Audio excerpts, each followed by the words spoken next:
Okay, so I want to do a little bit of a discussion here. I have some things I want to say about this show. This is one of my all-time favorite TV shows ever. Okay, Arrow. It's a really great show, and they started off fantastic. The writers have done an amazing job keeping you on your feet, keeping you guessing, and it's been quite the ride. In recent years, with the addition of The Flash, which is also another great show, and with the addition of its spin-off of both of the shows, Legends, they all had a really good run. They were all doing good. There were some rocky times trying to balance the writing and stuff between the three shows. You could see sometimes where the budget was pulled from one show and maybe given a little bit more to the other, or building up to a big crossover event. The shows would be lacking in plot and, acting. But those three shows were good. Now, these three shows have always had elements of what I'm about to discuss. They've always had elements of it. But what I mean by elements, I don't mean things that they were there, but they weren't there enough or at all in a way that truly impacted the actual show. And again, rightfully, because they have nothing to do with the show. What I'm getting at is the blatant, vagrant homosexuality that has now entered and found its way into shows like Arrow, into Legends of Tomorrow, and into other shows.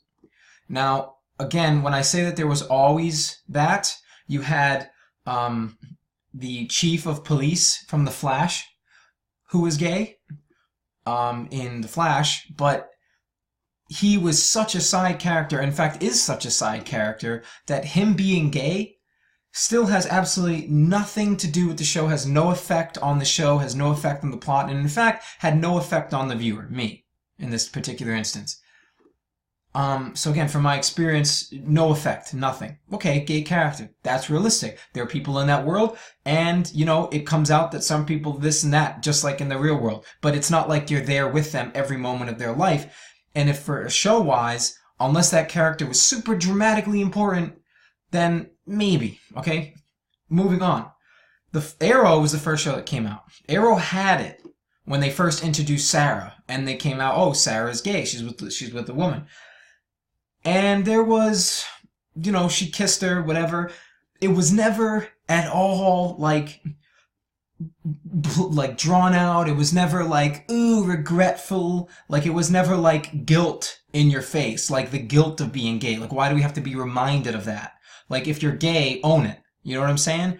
But they didn't. It was always like the constant guilt. Like, do you accept it? Do you accept it now? Do you accept it now? And it was annoying. I mean, I'm sorry, it wasn't like that. But then, Supergirl came out. Now, mind you, three good shows. The Flash, Arrow, Legends of Tomorrow. All great DC shows. A lot of great writing. Fun, exciting, whatever. Each show had its own, mood and setting and character type, and it was perfect. It was an interesting dynamic going between those three shows. Supergirl comes out. Okay, well, interesting caveat. Supergirl's on ABC, not the CW. It doesn't air on the same channel. Okay, so, wouldn't be any problem. Started watching Supergirl. First few episodes, them mentioning certain celebrities existing in that world, and, certain other mediums that were, millennial and, liberal, and I started to catch on. I was like, oh, this is ABC. Now, keep in mind, I have other shows that I watch on ABC, other shows that I think are perfect. I think that parts of them can entertain the liberals, whereas parts of them entertain the conservatives, parts of them entertain whatever the fuck. And they were good. They were good shows. And they are good shows. They're still on, as a matter of fact, and I still watch them. Supergirl, not so much. And the reason why is because of what I was just describing. In Supergirl, I'm going to pause this for a moment. Okay, I'm sorry, I just wanted to make sure that I was recording because I've been messing around with my audio for a little while. Okay, in Supergirl, what happened was, the stuff they started introducing into that show with, the crossovers were okay with the Flash and stuff like that, and they started doing the crossovers, and it's like, alright, whatever. But then they started to really come out with their liberal agenda, and it started to be right in your face, almost unavoidable. Everything felt really cheesy, really dumbed down.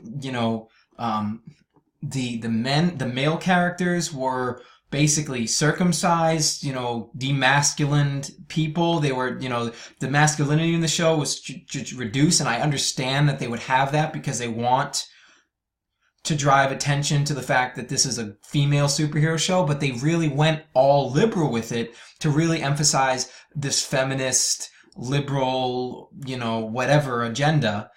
And the sister came out as being gay.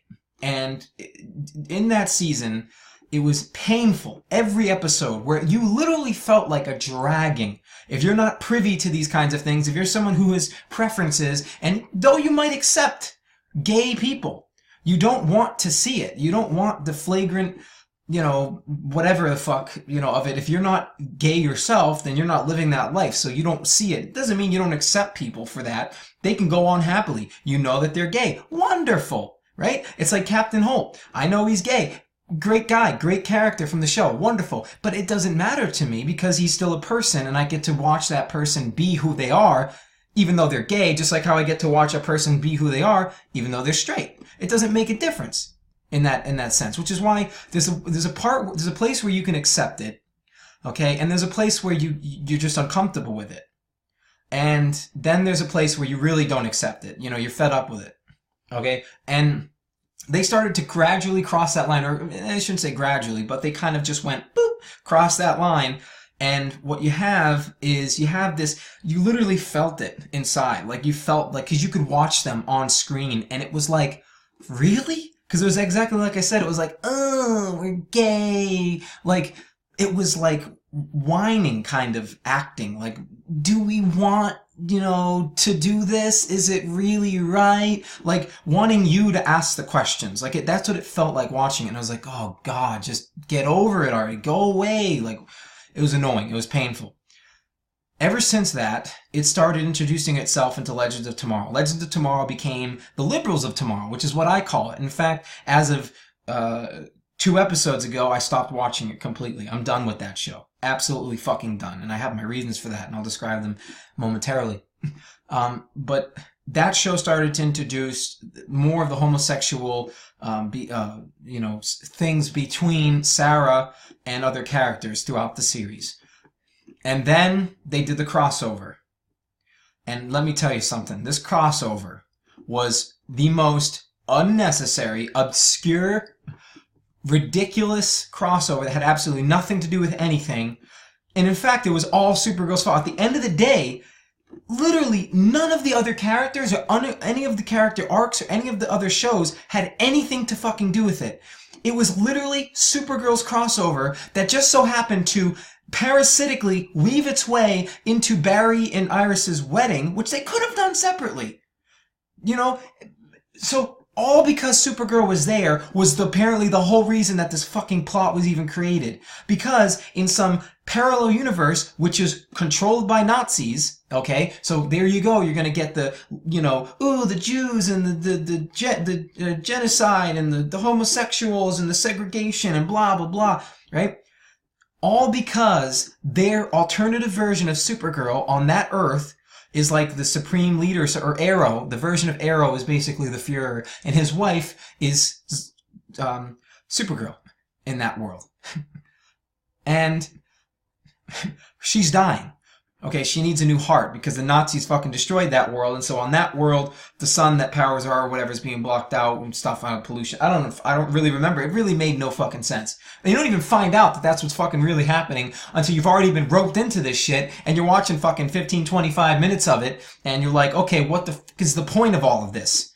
Anyways, so Nazis come over, and because they introduced Nazis, guess what? They introduced doppelgangers, and those doppelgangers are gay. That's right, they bring back one of our favorite characters who, wonderful character, great acting, whatever, Leonard Snart. And he's gay now on that Earth. So he's gay, and we have to see him and his gay superhero buddy, making out and that stuff, and it was the same thing. Not to mention the fact that meanwhile, we have Sarah and Supergirl's sister doing a lot of gay shit. And it was extremely painful to watch. It was really nagging, really annoying, and it was just awful. Mind you, you're still trying to figure out what the hell is the point of this fucking crossover. Why is it necessary to fight this enemy? What does it mean for these characters? No, it was literally just a thing. Like, you know how like sometimes like there's some things that are meaningful and they can, you know, the continuation, and then sometimes there are things that's just for the hell of it. This was literally, it could have been anything. It could have absolutely have been anything, but because that's the way it felt. They literally just wrote in a completely separate story. What is a completely separate story? Just for the sake of doing so. It wasn't entertaining. It wasn't fun to watch. Yes, it had its moments, because you have all those actors and all those characters who can continue to carry the show where other characters don't. But for the most part, after you got done watching a fucking hour of that, you're like, wait a minute. That was completely and utterly pointless. It was absolutely... The only moments that fucking mattered were the moments where our main characters got married, okay? And then at the end, where you saw the Arrow and Felicity get married by Diggle, and Barry and Iris get married by Diggle as well. That was it. Everything else was completely like a fluff piece. It was like writing an article and then adding in a bunch of stuff that didn't need to be there. The only moments that actually had anything probably were about 5 to 10 minutes of total showtime. Terrible. Absolutely terrible. After it was done, I was sitting there thinking to myself, what did I just watch? It was insane. Okay, so they're fighting these Nazis, gay character, and I guess the only reason that happened is because turns out that character's gay in real life. That actor's gay in real life. I had no idea. Kind of crushed, but at the same time, okay, fine, he's gay in real life. The whole point of being an actor is playing roles that you don't get to play, okay? Challenging yourself. So really, it's so pathetic to think that, oh, I want to be gay on screen too. Like that's literally what it was. He came back and he had no real influential roles or importance in the story. Again, because, and mind you, the whole story was completely impingent upon Supergirl being there. And her show is completely separate from those other shows. Despite her having certain crossovers, it's completely separate in its direction, in its agenda, in the fact that it's a completely different fucking world. It's not like while we watch The Flash, we're also watching what's happening on Earth 2 all the time. No! We don't get spin-offs of parallel universes. For the most part, we're to assume that every DC show so far exists within the same universe, except for Supergirl, which also exists on a different channel. So, all in all, what I'm saying is what we've been getting in the recent years is this decline in the writing, where they start to completely forget the characters that we know and love, and they start contradicting them by making them babysit whiny babies. And they keep those whiny babies on the show, even when those fucking whiny babies are now split up from the team and have absolutely nothing to do with the show.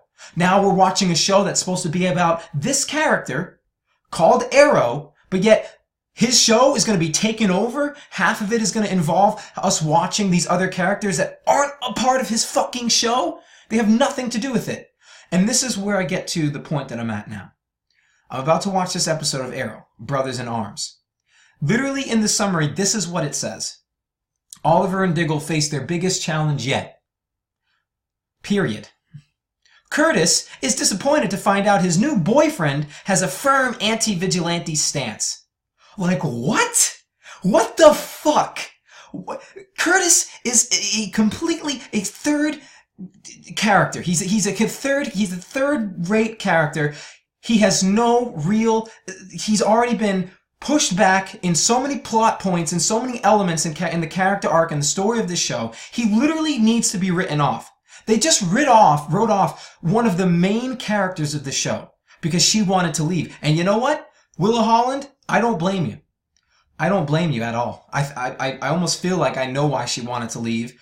She probably saw the ship was sinking and decided to jump off. And I could be wrong. Don't quote me on that. But, you know, good for her if that's what she wants to do. Change her career, because she was one of the best characters of the show, and, you know, she probably she was given about as much screen time as, you know, these new characters were from the beginning, you know, on and off, and they're not even influential main characters. Anyways, look at that. That's the whole second thing. The main thing, Oliver and Diggle, two of the main characters, that's all they get in the summary? That the whole point of the show, what would be the main plot of the show, is just, Oh, Oliver and Diggle face their biggest challenge yet. Oh, and meanwhile, it's like, look at the way that's written.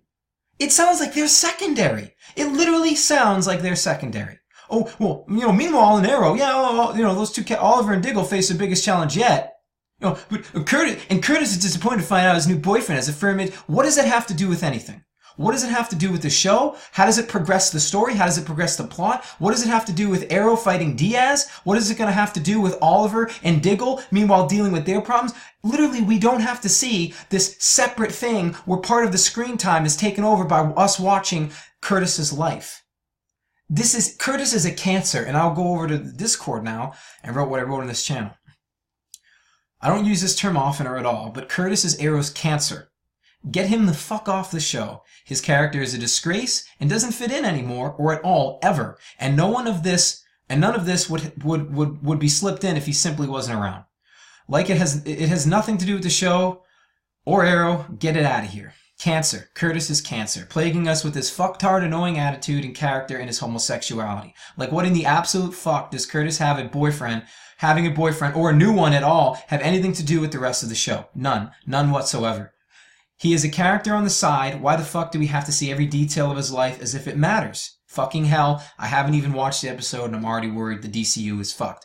So, basically, my opinion of what's going on right now is they're starting to add in for no other reason other than to just add it because maybe the writers are gay or maybe some actors are gay in real life, just to add in a little bit of homosexuality, even if the characters involved have absolutely nothing to do with furthering the plot of the story. But again, it's a TV show here. It's not a pet project. You all have people of the public watching it. So you can't just go all freebird and decide to do whatever you want. Again, it's like YouTube, right? Just because YouTube's owner and CEO is liberal, anti-gun, whatever, and she owns a platform thinking, well, it's hers, she can do whatever she wants with it. You have to be unbiased. You can't be biased if you're owning something. You know what I'm saying? You can't just say, well, they can have their own platform. They're entitled to that because it's mine. You shouldn't own anything if you're a biased person. It should be like, you can't think that all of a sudden you're going to transform something and make it personal and cut everybody else out. A platform that is open to the public, that is meant for everyone to watch. There should be something there for everybody. And so, yes, it seems contradicting to say that homosexuality isn't going to be in the show. That's not what I'm saying. Because, the thing is, in the full spectrum of the show, this is probably, someone might say, what does it really matter if it takes up, if you still have the majority of the show, this is like 5%, out of 100% of the show, it's like makes it 5%. You think, oh, well, get over it.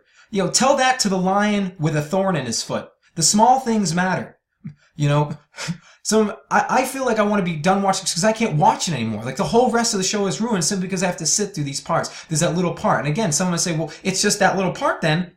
Why not just ignore it if it only makes up a small percentage? Again, the small things matter.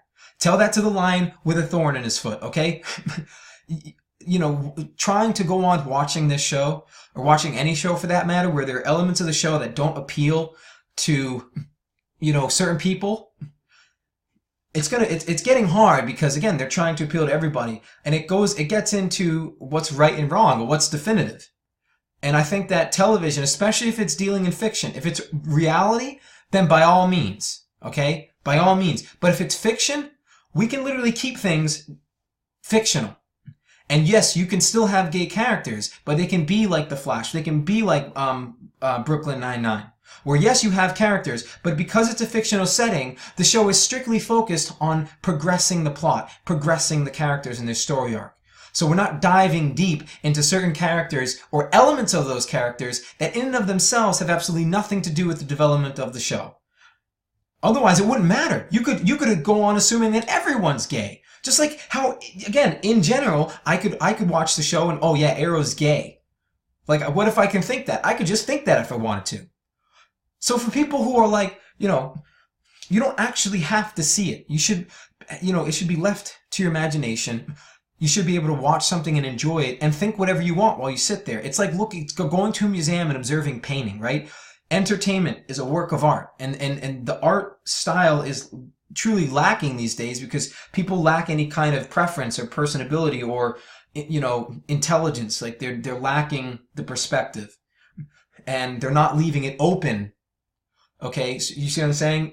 You should have people guessing. You shouldn't be giving it away. And again, it's part of these things where society is lacking in its mannerisms, in its ability to keep its its moral status up. Okay, like again, female and female clothing, and all of the perverseness and the over sexualization of today's society. Again, clothing and females covering themselves up leaves more to the imagination. Whereas you have lack thereof, now you're just pretty much giving everything away, and it's actually forcing people to go the opposite direction. Where instead of fantasizing or imagining or whatever, okay, they're now being more driven, more action driven, because there's not enough left to the imagination, which means satisfaction is not coming from the mind. And in other words, they're driven to a psychological point where, again, this is where you get bank robbers, this is where you get pedophiles, this is where you get murderers, serial killers, people driven to a psychological point where they have to actually do something in order to get satisfaction once again. Because there's not enough being left to the imagination because of the limitations that are being put on the mainstream media, the industry today, where they are purposefully limiting, okay, controlled opposition, limiting the kind of creativity, limiting the kind of stories, limiting the kind of things that happen in TV shows, in music. They're limiting the achievements, so they're keeping us at a low conscious level. So people don't have enough mindset to see higher than that, because everyone thinks that this is the end-all, be-all, epitome, higher echelon of what it means to be, a talented person or a talented actor. But it's garbage. It's complete garbage. Because we're lacking care. Okay, we're lacking, what's the word?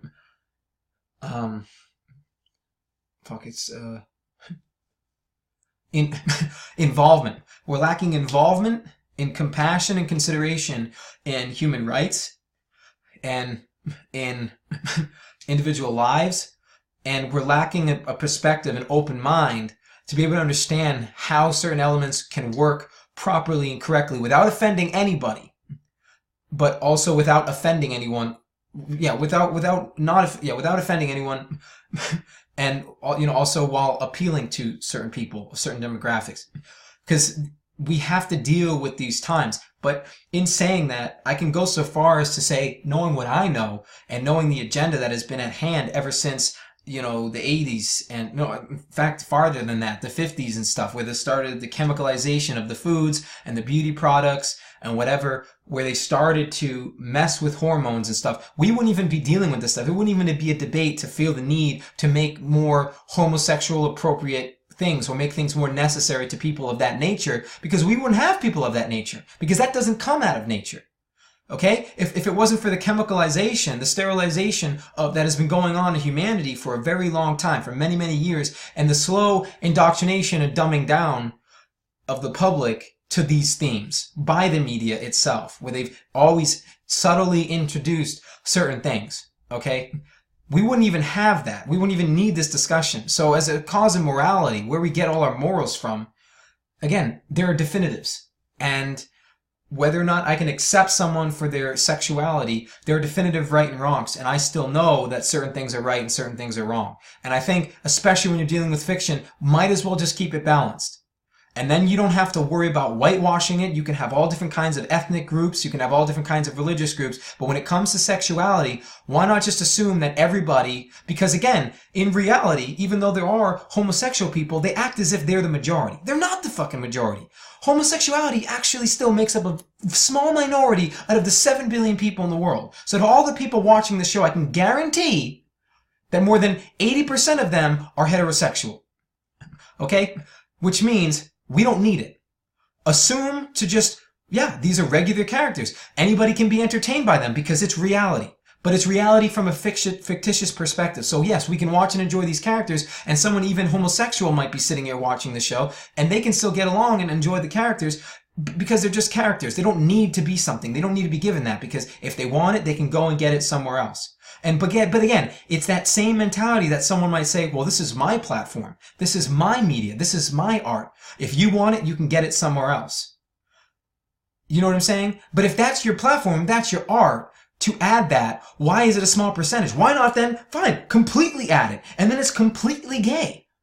The fact that it would, this is why I'm annoyed, because they're the ones who are contradicting. They're the ones who be hypocritical if they say that. Because mind you, these platforms didn't start off that way. And this is why I'm saying that now it doesn't make sense. But if they wanted to start a completely new show, again, like they did with Supergirl, start a completely new show and make it all about gay superheroes and these kinds of superheroes and whatever, by all means, why not do that? That would make sense. But to think that they have to add it into shows that people have already gotten used to, that people are already watching and enjoying, that's just wrong. And that's the reason why I don't accept it and don't agree with it.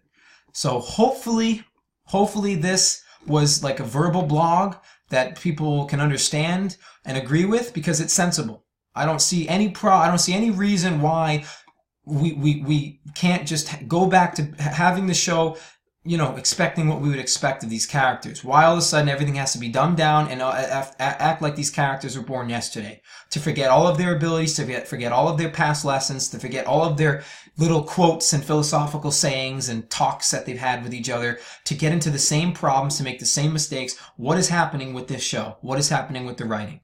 Okay, I don't want to blame the actors because they're just doing their job and for a paycheck. So some of them might not even accept it at the end of the day, which is, again, probably why some of them wanted to leave for several seasons.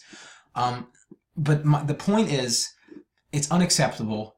And despite it's again, I'm not trying to be biased, because it doesn't matter whether or not someone can accept someone of a certain sexuality. It has nothing to do with that. It has everything to do with a form of entertainment that should be specific to what that is. If I want to deal and talk politics all of a sudden, then yes, I can do that. I shouldn't have to be forced to engage in something that otherwise wasn't there to begin with. And with this Curtis thing, this character now who's just literally a floater, literally a slum, a scum, like he's like a leech of the show. He's just that guy that's there. Literally doesn't have to be on the show. The fact that we have to watch him and we have to watch parts of his life, that is unnecessary. That's just stupid. So, you know, let it be known.